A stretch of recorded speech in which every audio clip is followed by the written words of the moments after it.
গত 17 বছর ফ্যাসিবাদ বিরোধী আন্দোলন সংগ্রাম করেছি, কিন্তু আজকে আল্লাহ একটা সুযোগ দিয়েছে। 5ই আগস্ট ঘটেছে। আজকে আমরা মুক্ত বাতাসে আমাদের নেতাকর্মীদেরকে নিয়ে আমরা ঈদের শুভেচ্ছা এবং ঈদ সামগ্রী ভাগাভাগি করে নিচ্ছি। এবং এলাকার কিছু আমার এই 20 নং ওয়ার্ডের যে স্থানীয় যারা বাসিন্দা আছেন, যারা একটু মধ্যবিত্ত, তাদেরকেও একটু সহযোগিতা আমরা করতেছি ঈদ সামগ্রী দিয়ে।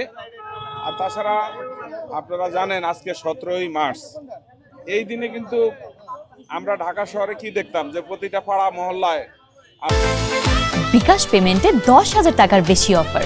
শপিং চলছে তো আপনার মাইক বাজতো শেখ মুজিবুর রহমানকে নিয়ে, কিন্তু আজকে সেটা নাই। কিন্তু রাষ্ট্রীয় অনেক টাকা অপচয় করতো, রাষ্ট্রীয় কোটি কোটি টাকা অপচয় হইতো, কিন্তু আজকে সেই অপচয়টা হচ্ছে না। আমরা আমাদের উদ্যোগে আমরা এই এলাকার এই 20 নং ওয়ার্ডের সেগুনবাগিচা এলাকায় যে আমাদের নেতাকর্মী যারা আছে তাদের সাথে একটু ঈদ উদযাপন করার ভাগাভাগি করছি, এবং কিছু এলাকার যে সমস্ত মা বোনেরা আছে তাদেরকেও আমরা ঈদ সামগ্রী দিয়ে একটু ঈদ ভাগাভাগি করে নিচ্ছি। আমাদের গণতন্ত্রের মাথা আমাদের মা দেশনেত্রী বেগম খালেদা জিয়া, উনি 15ই আগস্ট বাংলাদেশে জন্মগ্রহণ করেছেন, কিন্তু 15ই আগস্ট শেখ মুজিবের মৃত্যুবার্ষিকী, কিন্তু এই দিন কি বাংলাদেশে কোনো মানুষ জন্মগ্রহণ করে নাই? তাহলে আমাদের নেত্রী 15ই আগস্ট ওনার যে জন্মদিন ছিল, দেখা যায় ওই দিন আপনার দেখা যায় ওনাকে নিয়ে অনেক কটাক্ষ করা হইতো, কিন্তু আজকে আমরা কি দেখলাম যে 17ই মার্চ কিন্তু কই, আমরা তো কেউকে নিয়ে কোনো কটাক্ষ করি না। আমরা তো মনে করেন রাষ্ট্রীয় যে আমাদের দল বিএনপি আজকে সরকার গঠন করেছে, এদেশের মানুষের ভোট দিয়ে জনগণ সংসদে পাঠিয়েছে।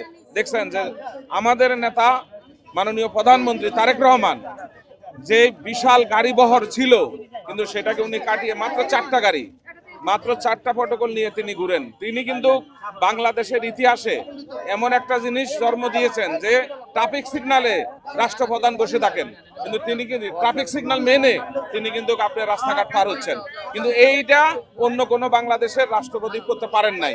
তো এখানে গুণগত পরিবর্তন এখানে গুণগত পরিবর্তন আমরা দেখতে পাচ্ছি। আজকে আমাদের প্রধানমন্ত্রী জনাব তারেক রহমান বলছিলেন যে আই হ্যাভ এ প্ল্যান। আজকে ওনার প্ল্যানগুলি কিন্তু এই জনগণ দেখতে পাচ্ছে, ধীরে ধীরে কিন্তু দেখতে পাচ্ছে দৃশ্যমান।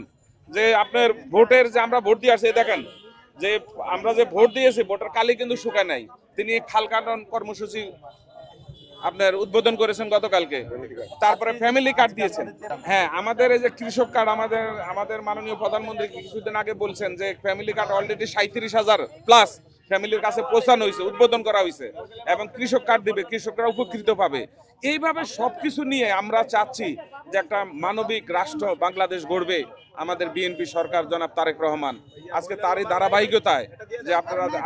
ধারাবাহিকতায় আমরা কিন্তু এখানে এই সেগুনবাগিচা এলাকায় আজকে জনগণের সাথে আমাদের এই এলাকার নেতাকর্মীদের সাথে আমরা যে ঈদ উপহার সামগ্রী বিতরণ করছি, তো এটা নিয়ে আমরা ঈদ ভাগাভাগি করে নিচ্ছি।